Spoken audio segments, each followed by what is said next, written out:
لله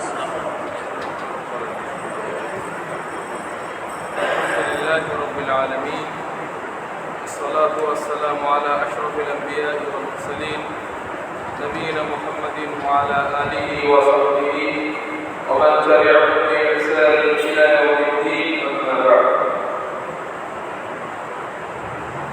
باب الأمر بأداء الأمانة আল্লাহ সুবহানাহু ওয়া তাআলার জন্য এই সকল প্রশংসা যার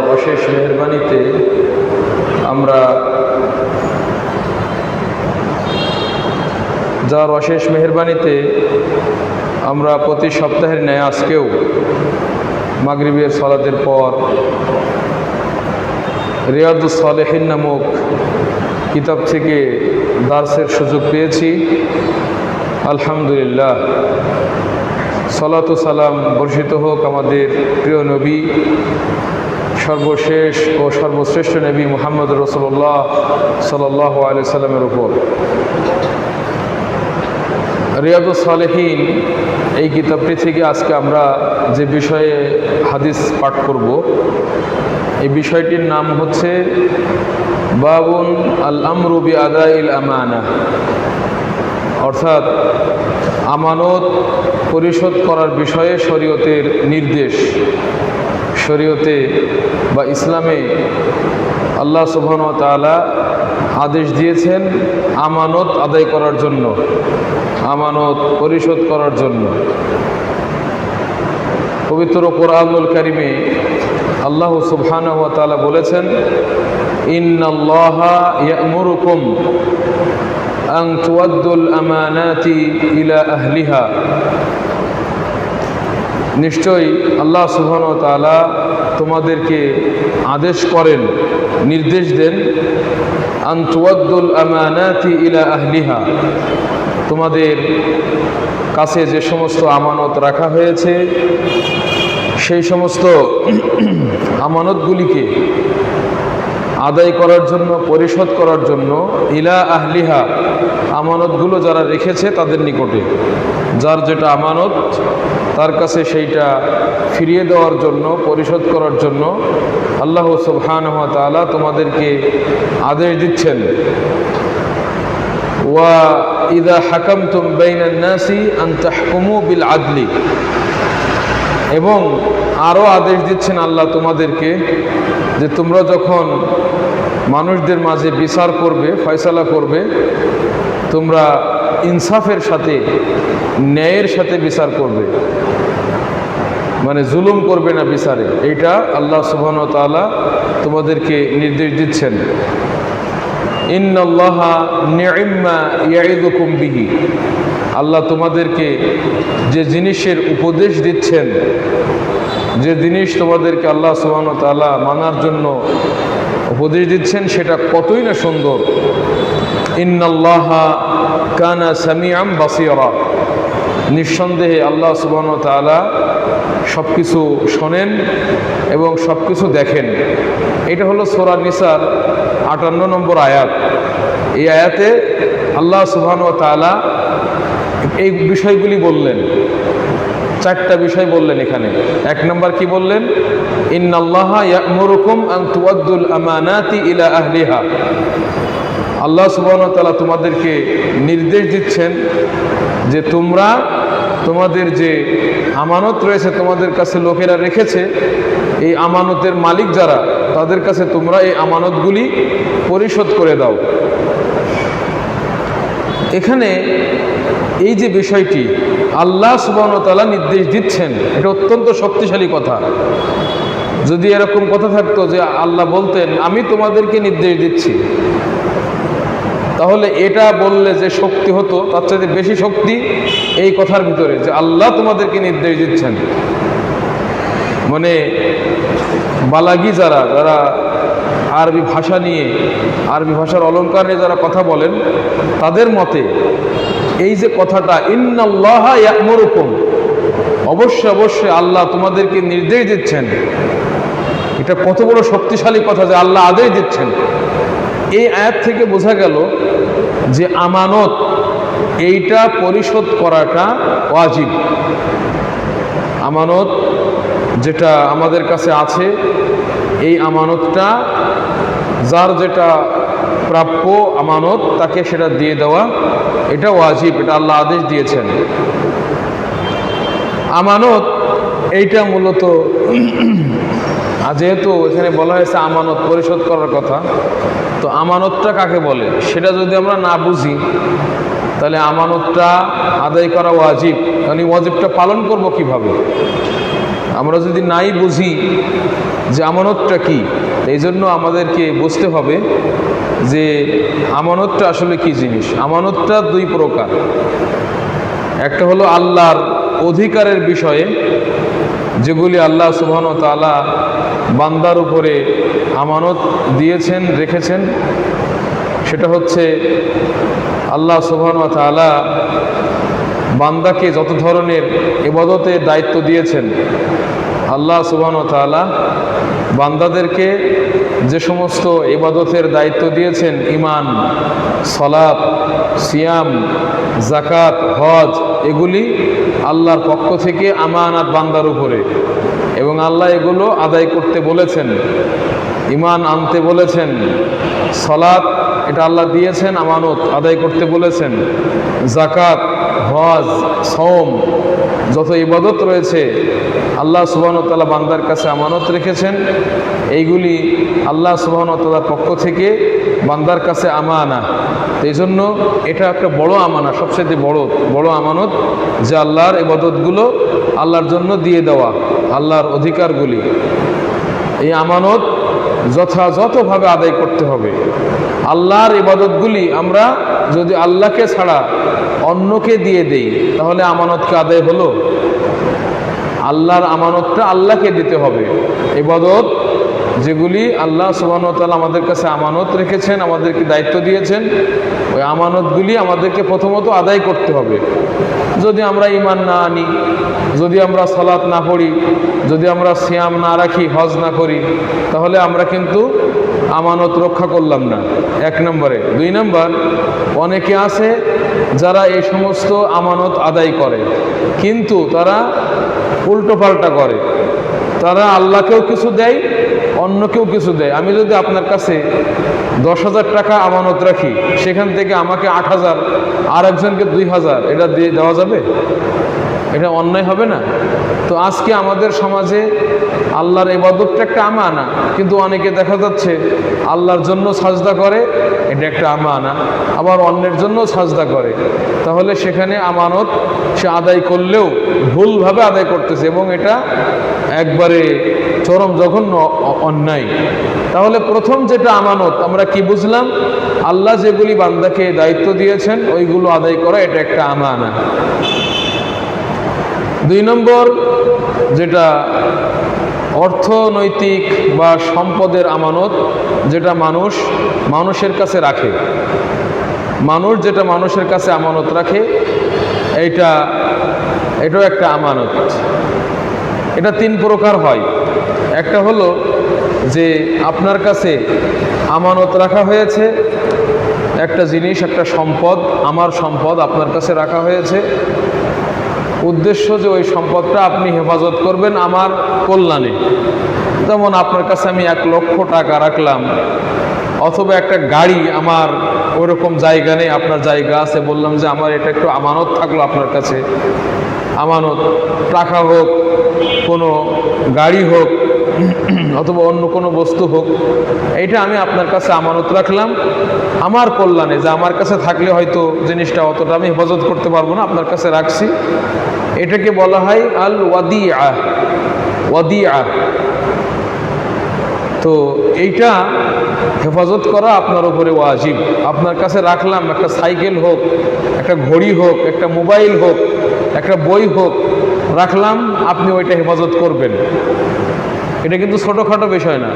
একটা বইটা দিয়ে বললাম যে এটা আপনি রাখেন, একটু দেখে রেখেন। আপনি যদি নেন তাহলে এটা আমানত, এটা আপনাকে পরিশোধ করতে হবে, ঠিকঠাক মতো হেফাজত করে আমার কাছে আদায় করে দিতে হবে, এটা আল্লাহ আদেশ করেছেন। এখন আপনি দেখলেন যে অত্যন্ত ঘড়িটা সুন্দর বা বইটা অত্যন্ত সুন্দর, তা আমি এটা খেয়ানত করে দেই, এটা চলবে না। তো এই জন্য এটা নিষিদ্ধ। এটা এক প্রকার আমানত। আর এক প্রকার আমানত কি? সেটা হচ্ছে যে যার কাছে আমানতটা রাখা হয় তার কল্যাণ, সেখানে তার সুবিধার জন্য। যেমন আমার একটা গাড়ি আছে, আমার এখন লাগতেছে না গাড়িটা, মোটরসাইকেল হোক অথবা সাইকেল হোক, আপনাকে দিলাম যে আপনি এটা ব্যবহার করেন। অথবা আমার 3-4টা গরু আছে, দুধ হয়, তো আমি আপনাকে একটা গরু দিলাম, এটাকে মানিহা বলে। এটাকে বলা হয় আরিয়া, আরিয়া অথবা মানিহা। এটা দুইভাবে হতে পারে, আপনি চাইলেও হতে পারে, আবার না চাইলে নিজের থেকে আপনাকে দিলাম যে এই ছাগলটা নিয়ে বা গরুটা নিয়ে আপনি ঘাস কুটো খাওয়ান, যা দুধ হয় আপনি খাবেন, আপনার প্রতি ইহসান করে অনুগ্রহ করে এটা দিলাম। অথবা আপনি আসলেন যে আমার একটু সাইকেলটা দরকার, আপনার সাইকেলটা একটু আমাকে দেন, দেয় না গ্রাম অঞ্চলে। অথবা আপনারা হাড়ি কুড়ি বা কোনো একটা কাজের জিনিস, খুন্তা কুদাল ইত্যাদি, এটা একটু দেন, ওটা নিয়ে আসলো, এটাকে আমি দিলাম আপনি প্রয়োজন পূরণের জন্য। এটাকে বলা হয় আরিয়া বা মানিহা। এইটা আপনার কাছে থাকলো, লাভকার আপনারই, জিনিসটা আমার আপনার কাছে থাকলো, এটাও একটা আমানত। এইটা যতদিন আপনার কাছে থাকবে, এটা সময় নির্ধারণ করব, অথবা আপনি বলে নিয়ে গেছেন যে একদিনের জন্য দেন, আপনি রাখার পরে ওই আমানত আমাকে ফেরত দিতে হবে। আরেকটা আমানত আছে যেটাতে উভয়ের লাভ, আপনাকে দেওয়া হলো, এটাকে বলা হয় ইজারা। ইজারা যেমন একজন বাড়ি করেছে, বাড়িটা করার পরে ওইটা আপনার কাছে ভাড়া দিছে, তো ভাড়া দেওয়ার পরে সে ওই ভাড়া বাসাটা ব্যবহার করে লাভবান হচ্ছে, উপকার পাচ্ছে, বাসাতে থাকতে পারতেছে, আর আমি ওর কাছ থেকে কিছু টাকা পাচ্ছি মাসে মাসে, আমিও লাভবান হচ্ছি। তো এই যে বাড়িটা, এটাও একটা আমানত, এটাকে হেফাজত করতে হবে। বাড়িটাকে মানে অন্যের বাড়ি দেখে ইচ্ছা মতো তার ভিতরে নষ্ট করে ক্ষতি করবো, এটা ঠিক না। এটা আমানত রক্ষা করা এবং যখন ভাড়া শেষ হবে যত সময়ে সেটা তাকে ফেরত দেওয়া। অনেকে আছে শক্তি প্রভাব খাটিয়ে, দেখা যায় যার কাছ থেকে ভাড়া নিছে ওর প্রভাব কম, ওর ক্ষতি করলো, লোকজন নিয়ে ওর কাছে দখল করে নিল, এটা ঠিক না। এটা আমানত, এইটাকে রক্ষা করতে হবে। এখানে সম্পদের আমানত 3 প্রকার বললাম, তাই না? ওয়াদিয়া, আর একটা হলো আরিয়া, আর একটা হলো ইজারা। 3 প্রকারই আমানত, এইটাকে রক্ষা করতে হবে। প্রিয় বন্ধুগণ, আল্লাহ সুবহানাহু ওয়া তাআলা আমানত রক্ষা করতে বলেছেন এবং সেটাকে যথাযথ যারা আমানত যাদের প্রাপ্য তাদেরকে দিয়ে দিতে বলেছেন। তো সবচাইতে বড় আমানত যেটা, সেটা হলো আমানাতু আল ওয়ালায়া, রাষ্ট্র ক্ষমতার আমানত, রাষ্ট্রীয় আমানত। এটা সবচাইতে মানে বড় একটি আমানত। সেটা রাষ্ট্রীয় ক্ষমতাটা একবারে প্রধানমন্ত্রীর পর্যায়ে হোক অথবা ছোট পর্যায়ের হোক, যারা দায়িত্বে আছে, এটা আমানত।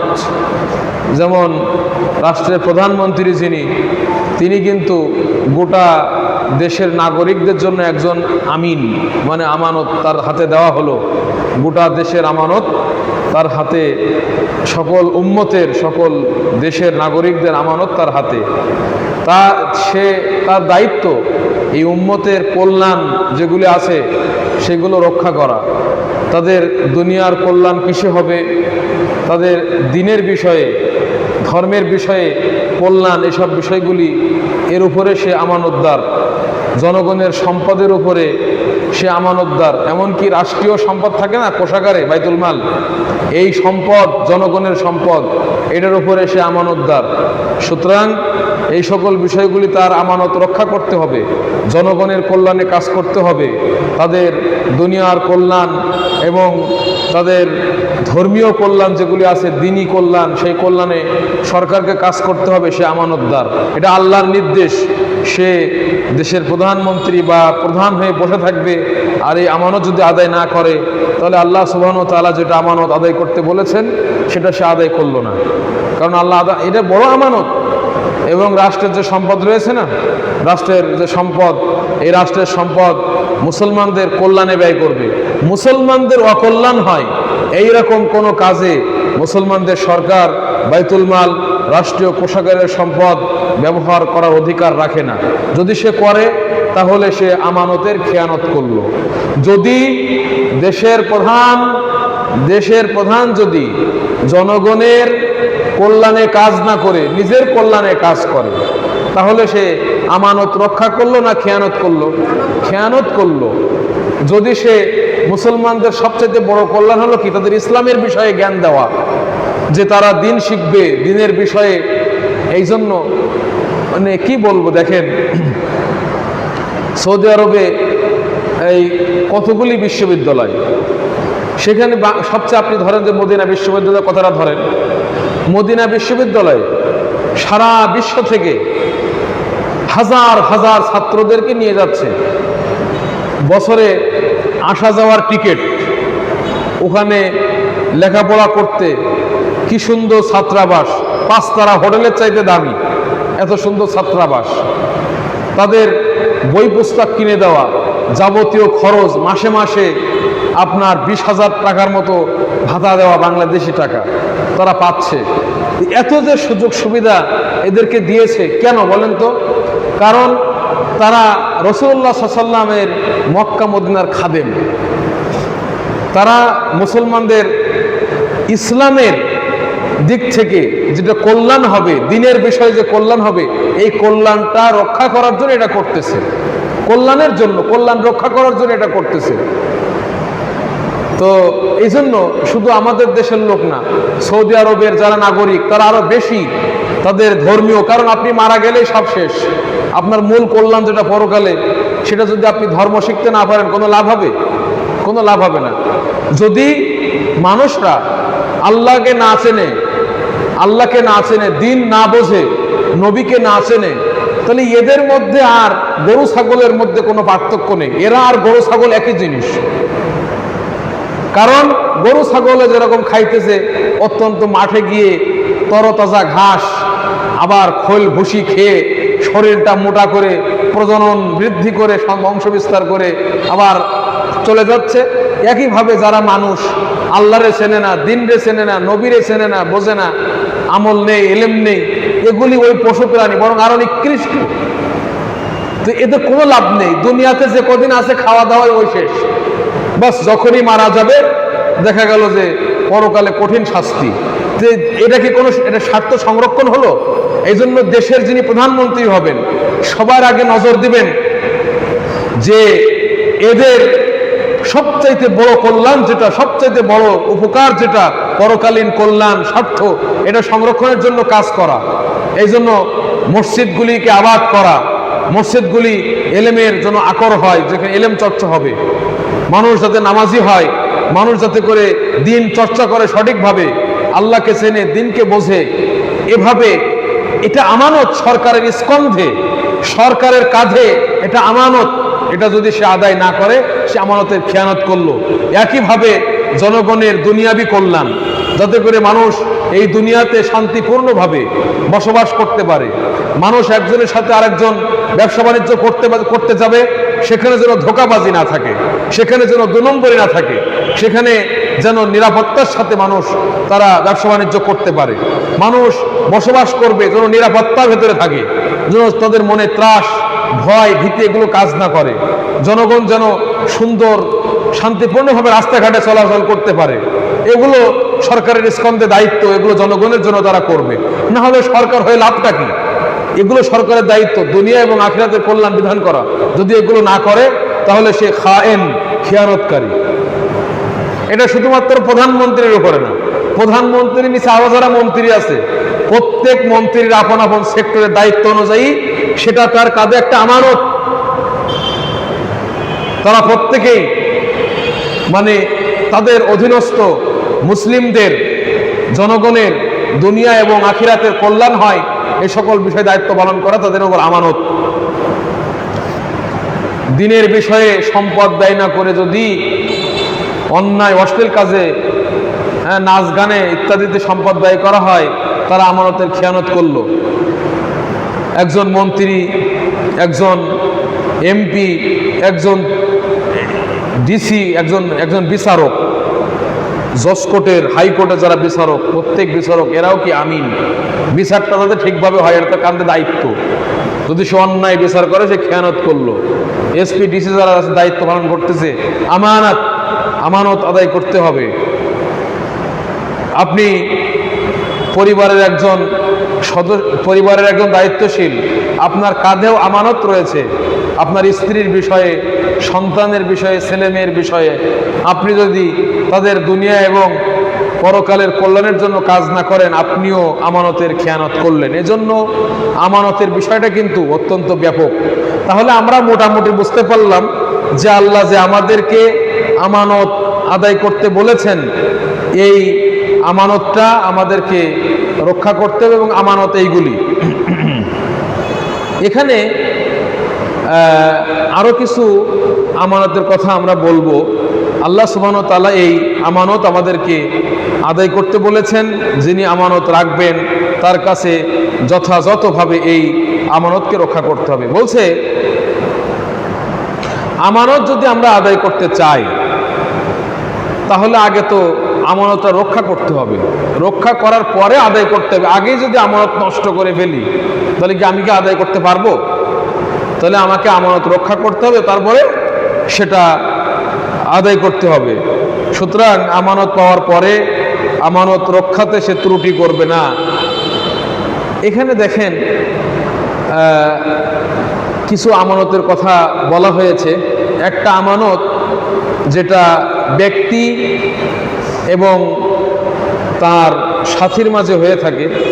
যেমন দুইজন বন্ধু এক জায়গায় আছে, একটা গোপন বিষয়ে তাদের মধ্যে কথা হয়েছে এবং সে চায় না যে কথাটা কেউ জানুক, তাহলে কথাটা কিন্তু কি আমানত থাকলো।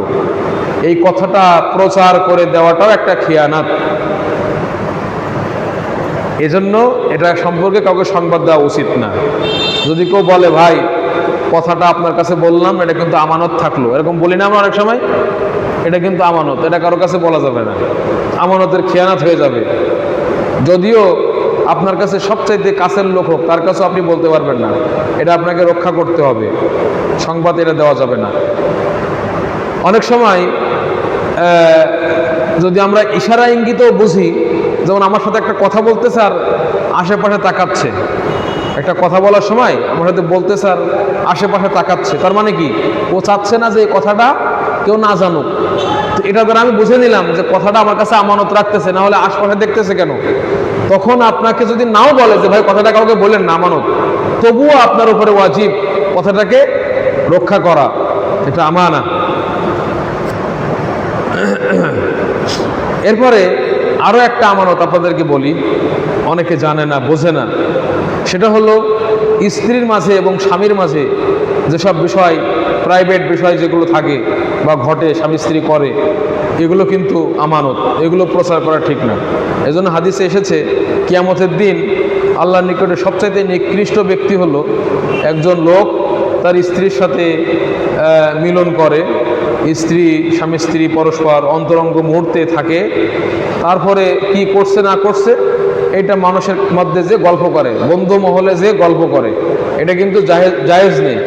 অনেক জাহেল যুবক নতুন বিয়ে শাদী করছে, এইগুলো স্ত্রীর সাথে করে লোকের সাথে গিয়ে গল্প করার মজা নেয়। ওই যে আমি এটা করছি, ওইটা করছি, এইভাবে করছি, কি করছে না করছে, এগুলো মানুষের সাথে গল্প করে। এ হলো কিয়ামতের দিন আল্লাহর কাছে সবচাইতে নিকৃষ্ট, সবচাইতে ঘৃণিত ব্যক্তি হলো এইটা। কারণ এটা একটা আমানত স্বামী স্ত্রীর মাঝে। স্ত্রী যেমন স্বামীর বিষয়টি প্রচার করবে না, কারো কাছে বলবে না, এটা স্বামীকে পছন্দ করবে তার সম্পর্কে তার স্ত্রী বলুক। একইভাবে স্ত্রী পছন্দ করবে না তার বিষয়টি আর একজনের কাছে তার স্বামী বলুক, এটা আমানত। এই জন্য এটা রক্ষা করতে হবে। এগুলো আমাদের আল্লাহ সুবহানাহু ওয়া তাআলা আদেশ করেছেন। তাহলে আমরা মোটামুটি আমানত কাকে বলে এখন বুঝলাম। আমরা খালি মনে করি আমানত কি, আপনার কাছে 10 টাকা দিছি, এই টাকাটা আপনি রক্ষা করবেন, এটাই হলো আমানত। কিন্তু এতগুলো জিনিস যে আমানত, এটা আমাদের অনেকে বোঝেই না। এই জন্য আমরা একটু আমানতের ব্যাখ্যাটা বিস্তারিত বললাম। কারণ আল্লাহ যেমন নামাজ পড়াটা ওয়াজিব, হজ করা যেমন ফরজ, আমানত, মানুষের আমানত রক্ষা করাটাও ফরজ। মানুষের আমানত রক্ষা করাটাও কি ফরজ, এটা জানতে হবে, বুঝতে হবে। এজন্য কারণ আল্লাহ সুবহানাহু ওয়া তাআলা আমাদেরকে আমানত রক্ষা করে সেটা যেটা আমানত যার কাছে পৌঁছে দেওয়ার জন্য আদেশ করেছেন। এবং আল্লাহ আরো বলেছেন, এটা হলো প্রথম বিষয় আয়াতটাতে। দ্বিতীয় বিষয় কি, যে আল্লাহ সুবহানাহু ওয়া তাআলা তোমাদেরকে আদেশ করেছেন যে তোমরা যখন মানুষের মধ্যে বিচার করবে, এই বিচারটা কারা করে? কোর্টের বিচারকরা, হাইকোর্টের বিচারক, জজ কোর্টের বিচারক, আবার আছে মেম্বারের বিচার, আবার আছে চেয়ারম্যানের বিচার, আবার সালিশ ইত্যাদি হয় না, গ্রামের মাতব্বরেরা বিচার করে না? দুইজন মানুষের মধ্যে অনেকে বিচার করে, নেতা, ক্ষমতা আছে, পাওয়ার আছে। তো আল্লাহ বলছেন যে যখন ওয়াইদা হাকামতুম বাইনান নাসি আন তাহকুমু বিল আদলি, যখন তোমরা মানুষের মধ্যে বিচার করবে তখন তোমরা ইনসাফের সাথে, আদলের সাথে বিচার করবে। তোমাকে কিছু টাকা দিল, বাদী মানে যার হক না, কিছু টাকা দিল, তুমি আস্তে করে বিচারটা উল্টাপাল্টা করে দিলে, এটা চলবে না। এই জন্য যারা বিচারক তাদের সম্পর্কে কঠিন হুমকি এসেছে হাদিসে। আল্লাহ রাসূল বলছেন যে বিচারক হলো 3 শ্রেণীর, 2 শ্রেণীর জাহান্নামে আর 1 শ্রেণী জান্নাতে। 2 শ্রেণীর জাহান্নামে, এদের ভিতরে 1 শ্রেণী হলো বিচার করলো কিন্তু কি যে বিচার করলো নিজে বুঝলোই না, অজ্ঞতা স্বরে বিচার করলো, জাহেল না বুঝে বিচার করছে, উল্টা পাল্টা। আর একটা জাহান্নামে আরেকজনকে জানলো যে এই বিচারটার রায় হবে জায়েদের পক্ষে, কিন্তু সে জুলুম করে রায় দিল ওমরের পক্ষে, তাহলে সেও জাহান্নামে। আর একজন বুঝলো যে এখানে সত্য রায়টা যার পক্ষে এবং সে অনুযায়ী সে বিচার করলো, এই হলো জান্নাতে। এই জন্য বিচারক হওয়া খুব কঠিন। এরা যে বিচারক করতেছে আর এই যে কাজী হয়ে জজ কোর্টের, হাইকোর্টের মনে করতেছে না জানি কি একটা হয়ে গেছে। হ্যাঁ, অপেক্ষা করো, সময় আসতেছে, ঠিকঠাক মতো পানিশমেন্ট, না হলে ফিরে আসো আল্লাহর পথে। এটা ক্ষণস্থায়ী দুনিয়া, 60 বছর, 70 বছর, বড় জোর 120 বছর, এরপরে তো কবরে ঢুকতে হবে। আল্লাহ আছেন না নাই? তিনি বড় বিচারক। আজকে তোমরা যারা ক্ষমতা পেয়ে বিচার করতেছো উল্টা পাল্টা, হ্যাঁ, তোমরা, আল্লাহ আদেশ করেছেন এটা ওয়াজিব ন্যায় বিচার করা, যদি না করো অপেক্ষা করো। ইন্নাল্লাহা নি'ম্মা ইয়াইযুকুম বিহি, এটা 3 নম্বর কথা। আল্লাহ তোমাদেরকে যেটার উপদেশ দিলেন, বা আল্লাহ তোমাদের যা কিছুর উপদেশ দেন যে এটা করতে হবে আর এটা ছাড়তে হবে, এই যে উপদেশ, এটা কতই না উত্তম। তার মানে আল্লাহ যা বলেন সেটা কি খারাপ? আল্লাহকে খারাপ কিছু বলেন বান্দাকে? এটা সবচেয়ে উত্তম। আল্লাহ লাস্টে হুমকি দিচ্ছেন কি, ইন্নাল্লাহা কানা সামিআন বাসীরা, জেনে রেখো, সাবধান, আমানত রক্ষা করতে বললাম, আমানত পরিশোধ করতে বললাম, ন্যায়ভাবে ইনসাফের সাথে বিচার করতে বললাম, এরপরে তোমরা যদি সেটা পালন না করো, আল্লাহ সব কিছু শুনতেছেন, কিভাবে তোমরা আমানত নষ্ট করতেছো সব দেখতেছেন। সামিআন বাসীরা, আল্লাহ হুমকি দিয়ে দিলেন না, বড় হুমকি দিয়ে দিলেন। এটা হলো আমানতের বিষয়ে প্রথম একটি আয়াত আমরা শুনলাম যে আমানত রক্ষা করা ওয়াজিব। দ্বিতীয় আয়াতে আল্লাহ সুবহানাহু ওয়া তাআলা বলছেন, ইন্না আরাদনাল আমানাতা, আমরা আমানতকে উপস্থাপন করেছিলাম, পেশ করেছিলাম। আল্লাহ বলছেন আমানত, একটা আয়াতের আমরা যে অর্থ শুনলাম, এতক্ষণ ধরে আমরা ব্যাখ্যাটা শুনলাম, এটা থেকে আমাদের কোনো ক্ষতি হয়েছে? যে জন্য আল্লাহ কোরআন নাজিল করছেন, আলহামদুলিল্লাহ সেটা জানতে পারলাম, আমি বললাম, আপনারা শুনলেন, এটা যে আল্লাহ তৌফিক দিলেন, এটা অনেক বড় নিয়ামত, আলহামদুলিল্লাহ। এখন আরেকটা আয়াতের ব্যাখ্যা শুনি, এইটা সূরাতুল আহজাব। এখানে আল্লাহ বলছেন যে ইন্না আরাদনাল আমানাতা, আমরা আমানতকে পেশ করেছিলাম, আলাস সামাওয়াতি ওয়াল আরদি, আসমান সমূহের উপরে, ওয়াল আরদি, জমিনের উপরে, ওয়াল জিবালি, পাহাড়ের উপরে, ফাআবাইনা আইয়াহমিলনাহা, এরা তিনজনই, আসমান, জমিন এবং পাহাড়, তিনজনই অস্বীকার করলো, আল্লাহ আমরা পারবো না, এই আমানত আমরা রক্ষা করতে পারবো না। ওয়া আশফাকনা মিনহা, তারা ভয়ে ভীতু হয়ে গেছিল যে এটা এত বড় দায়িত্ব, আমরা আমানত কিভাবে আমরা রক্ষা করব। তারা অপারগতা পেশ করলো। ওয়া হামালাহাল ইনসান, অথচ মানুষ এই আমানত গ্রহণ করলো।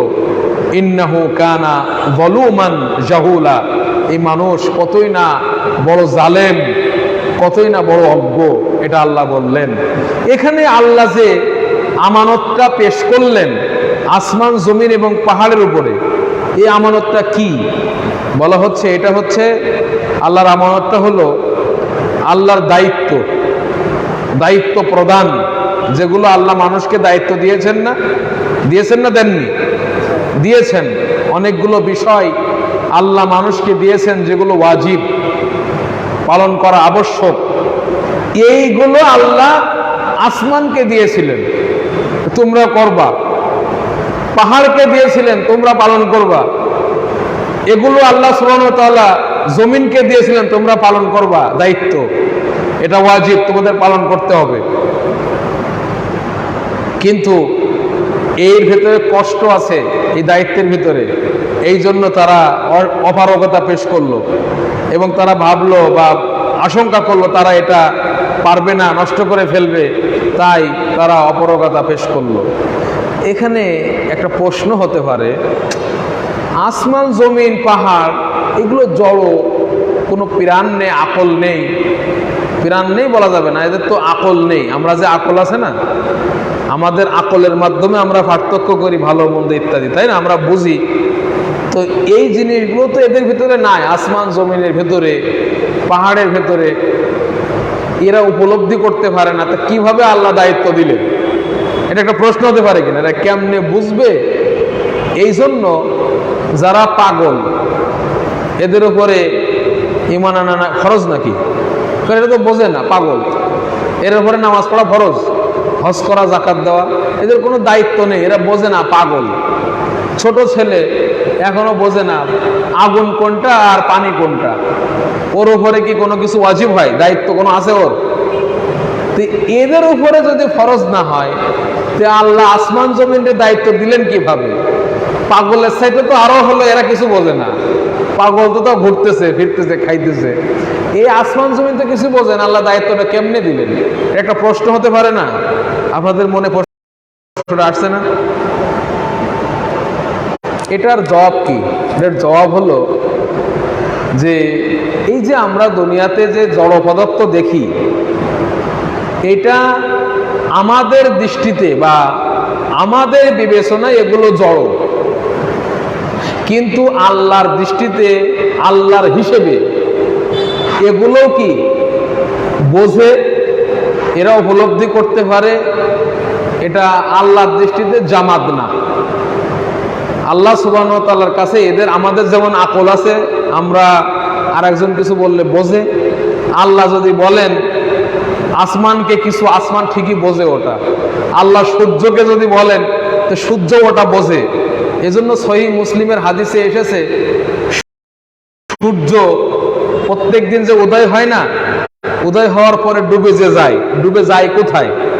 তো ওখানে আরশের নিচে একটা ওই জায়গা আছে, ওইখানে যে সে সাজদা দেয়। কে? সূর্য। আল্লাহর কাছে সাজদা দিয়ে বলে, আল্লাহ আমার কি অনুমতি আছে আগামীকালকে ওঠার আবার? তখন আল্লাহ বলে যে হ্যাঁ যাও, তুমি আবার ওখান থেকে যে ওঠো, আবার চলে যায়। তো সূর্যের সাথে আল্লাহ কথা বলেন। আল্লাহ সুবহানাল্লাহ, এটা আল্লাহর মহত্ব, আল্লাহ যে কি এটা আমরা বুঝতে পারি নাই। কিয়ামত যেদিন হবে সেদিন আর সূর্য বলবে আল্লাহ অনুমতি আছে, বলবে না, তুমি আর যেদিক থেকে ওঠো ওদিক থেকে উঠবা না, যেদিক থেকে ডুবছো ওই দিক থেকে ওঠো। তখন সূর্য কোন দিক থেকে উঠবে? পশ্চিম দিক থেকে। আমরা আগুনের লগে কথা বললে আগুন বুঝবে? বুঝবে বলেন তো? কিন্তু ইব্রাহিমকে যখন আগুনে ফেলা হলো, আল্লাহ বলছে আগুন ঠান্ডা হয়ে যাও, শান্তিপূর্ণ ঠান্ডা। আগুন হয়েছিল না? তো আল্লাহর কাছে কোনো কিছু, যত কিছু আছে দুনিয়ায় জামাত, আমরা যেটাকে জড় মনে করি, ওইগুলো আল্লাহর কাছে সব কি, সব আকেল। ওগুলো এক ধরনের, ওদের জীবন আছে এবং প্রত্যেকটা জিনিসের জীবন আছে, এবং ওগুলো আল্লাহর দৃষ্টিতে আল্লাহ কিছু বললে তারা বোঝে। আমরা বললে বুঝবে না।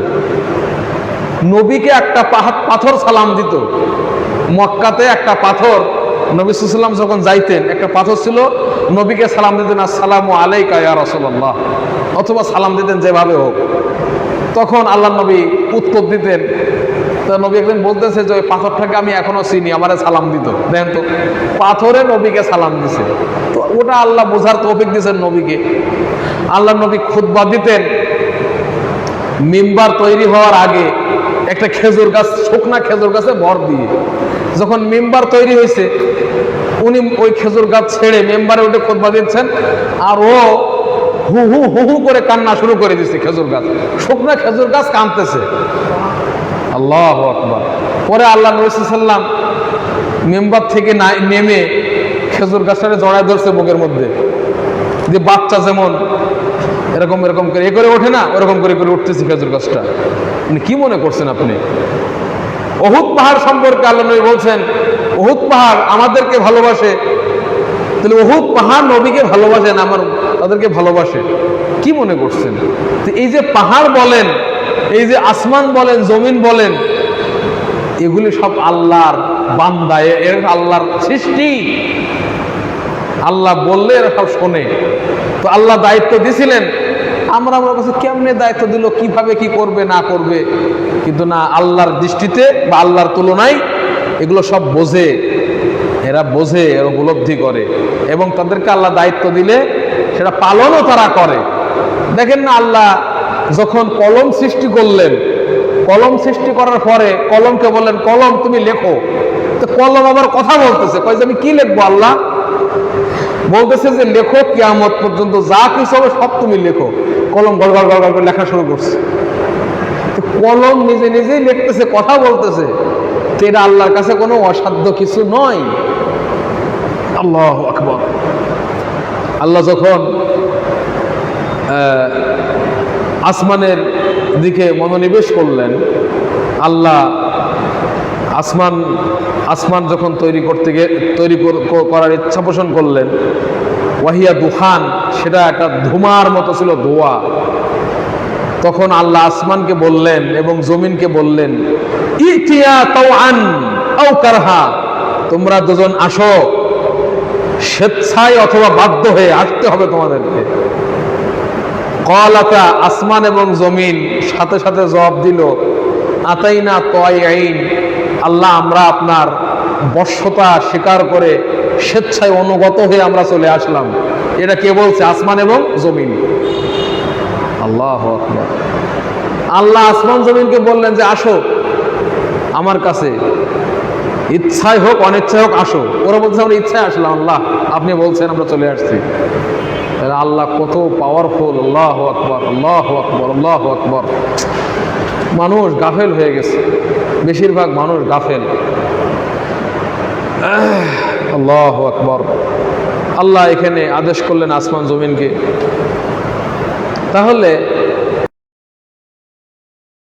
মানুষ এই আমানত বহন করলো কিভাবে?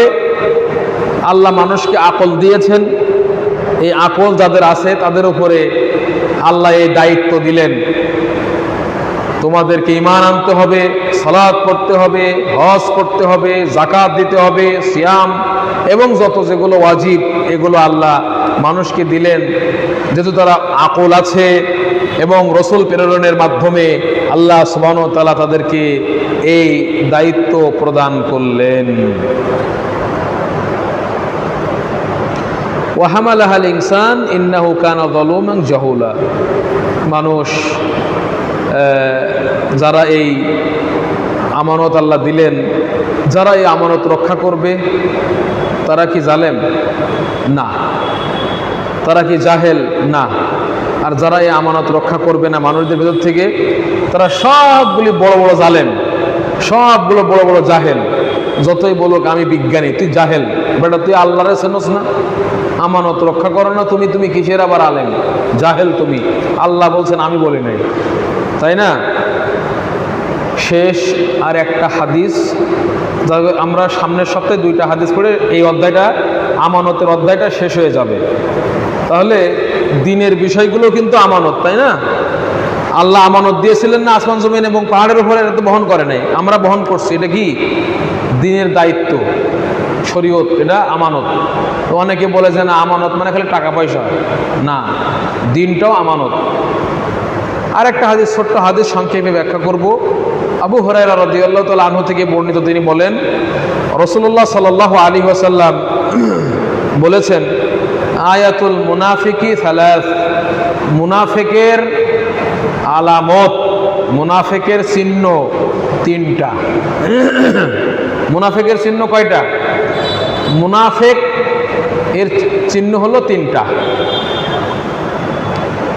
মুনাফিক শব্দটা মূলত উৎপত্তি হয়েছে নাফেকা আলী আরবু। আপনারা ইঁদুর দেখেছেন? ইঁদুর, ইঁদুর গ্রাম অঞ্চলে বেশি দেখা যায়, ধান চাল হয়তো।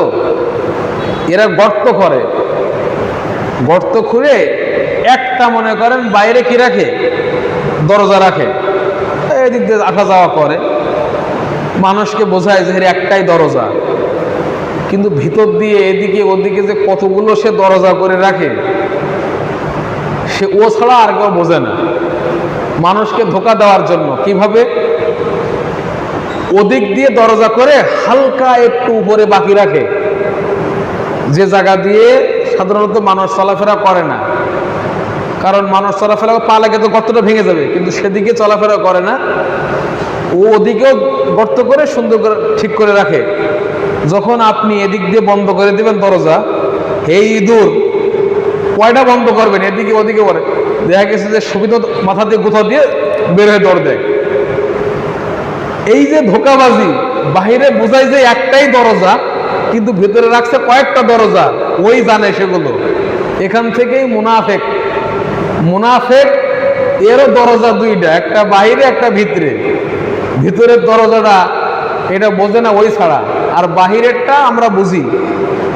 মুনাফেক হলো যে ভিতরে অকল্যাণ রাখে আর বাহিরে ভালোটা প্রকাশ করে।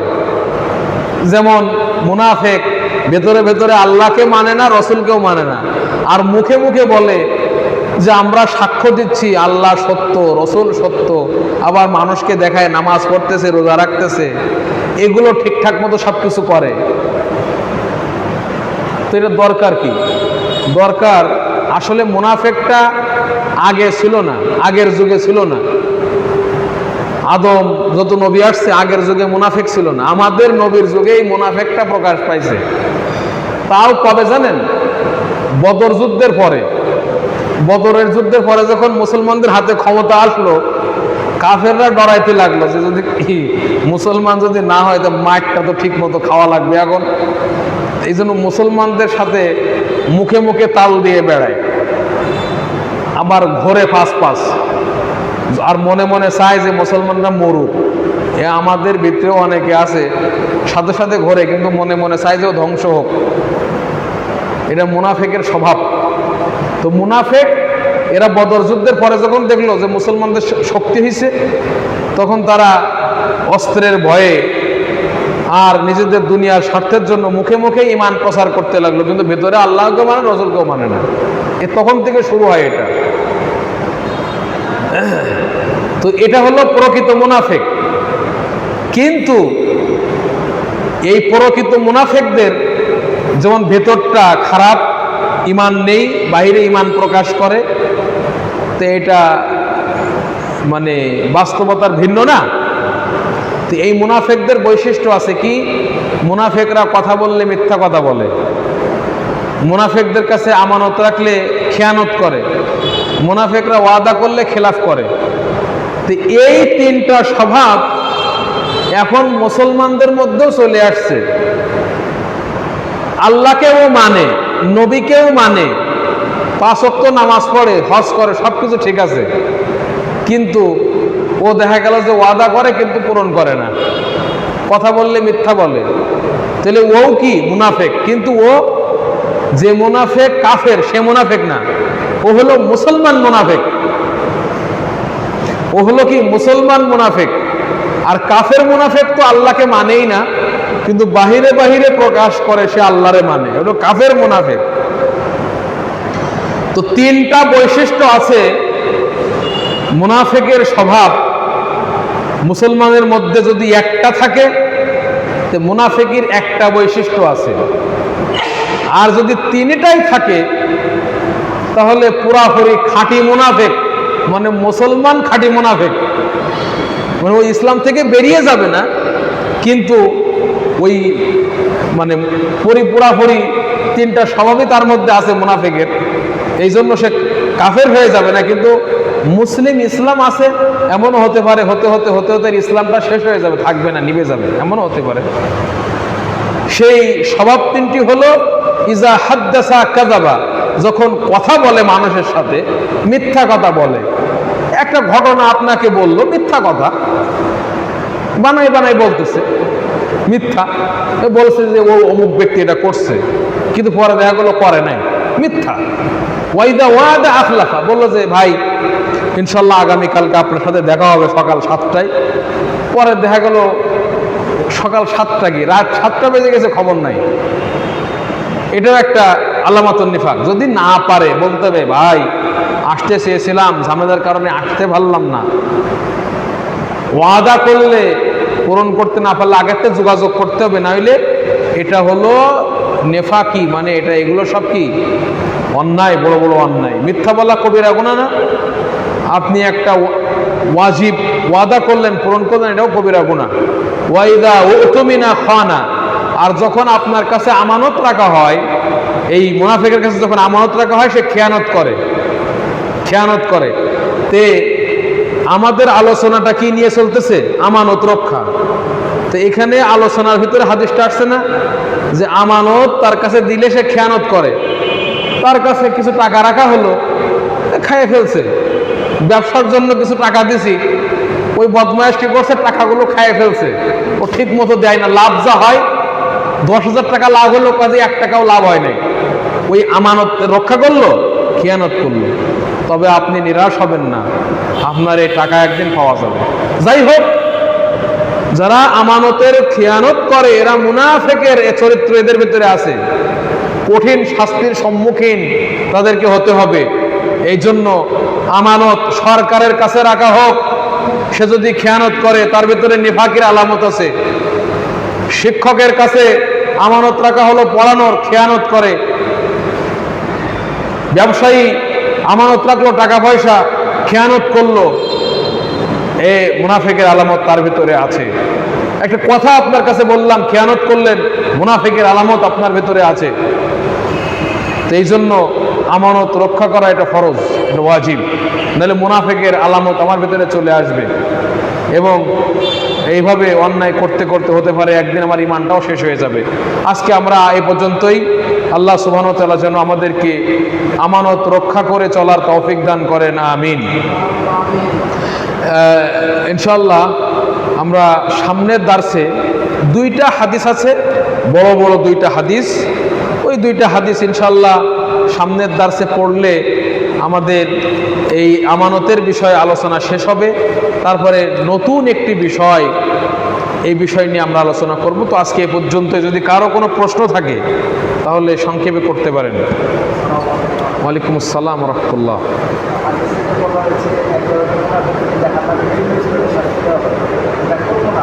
আচ্ছা, এটা কোরআনে বলা হয়েছে ইন্নাল মুনাফিকিনা ফিদ দারকিল আসফালি মিনান নার, মুনাফিকরা জাহান্নামের সবচেয়ে নিম্নতম স্তর, একবারে সবচেয়ে গভীর নিচু কঠিন স্তর যেটা, সেখানে তাদের অবস্থান হবে। ইন্নাল মুনাফিকিনা ফিদ দারকিল আসফালি মিনান নার। এটা হচ্ছে মুনাফিক যারা ইতিকাদি, যারা কাফের মুনাফিক, যারা মুখে মুখে বলে আমরা আল্লাহকে মানি, রসুলকে মানি, সাক্ষ্য দেয়, কিন্তু ভেতরে তারা কাফের, সেটা ওই মুনাফিকদের সম্পর্কে বলা হয়েছে। কিন্তু যারা কর্মগত মুনাফিক তাদের উপরে এই আয়াত প্রযোজ্য না, কিন্তু তাদের জন্য শাস্তি। তারা এই যে কথার মাধ্যমে যারা মুনাফিকি করে, কথা বললে মিথ্যা আমানত, এবং কর্মের মাধ্যমে যারা মুনাফিকি করে তাদের জন্যও হুমকি রয়েছে, জাহান্নামে যাওয়ার হুমকি। তারাও তবে এরা জাহান্নামে স্থায়ী থাকবে না।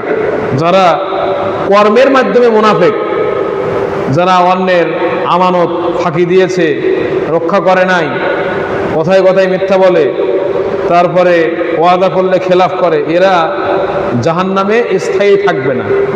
যদি তারা মুমিন থেকে থাকে, ঈমান থেকে থাকে, তাদের অন্তরে একদিন না একদিন পুড়িয়ে পুড়িয়ে বের হবে তারা। কিন্তু যাদের অন্তরে ঈমান নেই, আবার এদিকে মুনাফিক, কথার মাধ্যমে মুনাফিক, মনেও ঈমান নেই, এরা জীবনে বের হবে না। তাহলে যাদের সম্পর্কে ওই যে আয়াতটি এসছে, এটা হলো ওই মুনাফিকদের সম্পর্কে।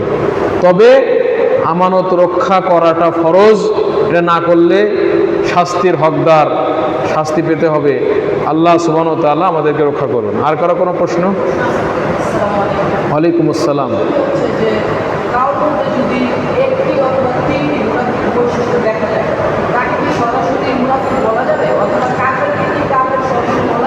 আচ্ছা, তিনটি মানে হাদিসে বলা হয়েছে, যদি তিনটি যে মুনাফিকের বৈশিষ্ট্য বলা হলো, এইটা যদি কারোর ভিতরে থাকে, তো বলা হয়েছে তার ভিতরে মুনাফিকের একটা বৈশিষ্ট্য আছে। আর তিনোটাই যদি থাকে, তো হাদিসে বলা হয়েছে হলো খাঁটি মুনাফিক। তার মানে তিনটাই আছে। কিন্তু খাঁটি মুনাফিক মানে কি? কর্মগত খাঁটি মুনাফিক, কাজের দিক থেকে খাঁটি মুনাফিক সে, কিন্তু বিশ্বাসের দিক থেকে খাঁটি মুনাফিক না, যদি তার অন্তরে আল্লাহর প্রতি ঈমান থাকে এবং সে মুমিন হয়ে থাকে, রাসূলের প্রতি সে প্রকৃত অন্তর দিয়ে বিশ্বাস করে, তাহলে কর্মের দিক থেকে খাঁটি মুনাফিক। আর যদি একটা থাকে কর্মের দিক থেকে একটা নিফাকের অধিকারী, সে বৈশিষ্ট্যের অধিকারী। তো তিনটাই যদি থাকে, যেমন একজন ব্যক্তি মসজিদে নামাজ পড়ে, সব বিধান মানে, আল্লাহকে মানে, রসুলকে মানে, কিন্তু কথা বলতে গেলে মিথ্যা বলে, আবার আমানত রাখলে খেয়ানত করে, আবার ওয়াদা করলে খেলাফ করে, তিনটাই আছে। তাহলে ও কি মুসলিম আবার মুনাফিক? মুসলিম মুনাফিক অর্থাৎ কর্মগত মুনাফিক, মিথ্যা কথা বলার কারণে, আমানতের খেয়ানত করার কারণে, ওয়াদা খেলাফ করার কারণে সে ইসলাম থেকে বেরিয়ে যায় নাই, ঈমান কমে গেছে। ঈমান বাড়ে এবং কমে না, ইসলাম থেকে বেরিয়ে যায় না এর কারণে। কিন্তু কেউ যদি মনে করে যে মিথ্যা কথা বলা হালাল, তাহলে সে আবার কাফের হয়ে যাবে। কেউ যদি মনে করে যে আমানত খেয়ানত করা বৈধ, তো সে কাফের হয়ে যাবে। এইটা বৈধ মনে করে যদি খেয়ানত করে, তো সে কাফের মুনাফিক এদিক থেকে। আর যদি কেউ ভিতরে ভিতরে আল্লাহকে মানেই না, রসুলকে মানেই না, আবার মিথ্যাও বলছে, ওয়াদা খেলাপ করছে, আমানতের খেয়ানত করছে, তো সেও কাফের মুনাফিক। ঠিক আছে? আচ্ছা, হ্যাঁ, আমরা যদি মানে ব্যক্তিকে সরাসরি ডাইরেক্ট না বলা, এমনি বলা যেতে পারে যে যারা এই তিনটি কাজ তাদের ভেতর থাকবে, ওরা সব মুনাফিক। একজন ব্যক্তি, তাকে আমি ডাইরেক্ট এটা বলবো না, এটা বলা ঠিক না। হতে পারে সে মিথ্যাটা বলছে হয়তো কোনো কঠিন বিপদ থেকে বাঁচার জন্য, অথবা ওয়াদাটা খেলাপ করছে, হয়তো কোনো ওজর থাকতে পারে তার। আসলে মোবাইলে বলতে চাইছিল, কিন্তু এত অভাব যে মোবাইলে কল করার টাকা ছিল না, অথবা মোবাইলটা বন্ধ হয়ে গেছে, অথবা মোবাইলটা হারাই গেছে, কোনোভাবে হোক যোগাযোগ করতে পারে নাই, আমি মুনাফিক বলে দিলাম, এটা হবে। এজন্য ওজর থাকতে পারে, এজন্য নির্দিষ্ট ব্যক্তিকে না বলা উচিত। আমরা বলতে পারবো যে যারা এগুলো করে তারা হলো মুনাফিক। এমনকি সরাসরি ব্যক্তিকে আমি, যেমন কবরে সেজদা যারা করে এরা মুশরিক, আমি কিন্তু এভাবে বলবো যারা কবরে সেজদা করে তারা মুশরিক। কিন্তু দেখলাম একজন লোক সাজদা করতেছে, তাহলে ডাইরেক্ট বলা যাবে না যে তুমি মুশরিক। হতে পারে ওর কোনো ওজর আছে, পরে যখন আমরা ওরে বোঝানোর পরে আবার সাজদা করবে, তখন বলবো তুমি মুশরিক, তখন বলা যাবে। ঠিক আছে? আর তো মনে হয় কারো প্রশ্ন নেই, তো এ পর্যন্তই। আল্লাহ সুবহানাহু ওয়া তাআলা যেন আমাদেরকে ইলম অর্জন করার, আমল করার তৌফিক দান করেন। আমিন।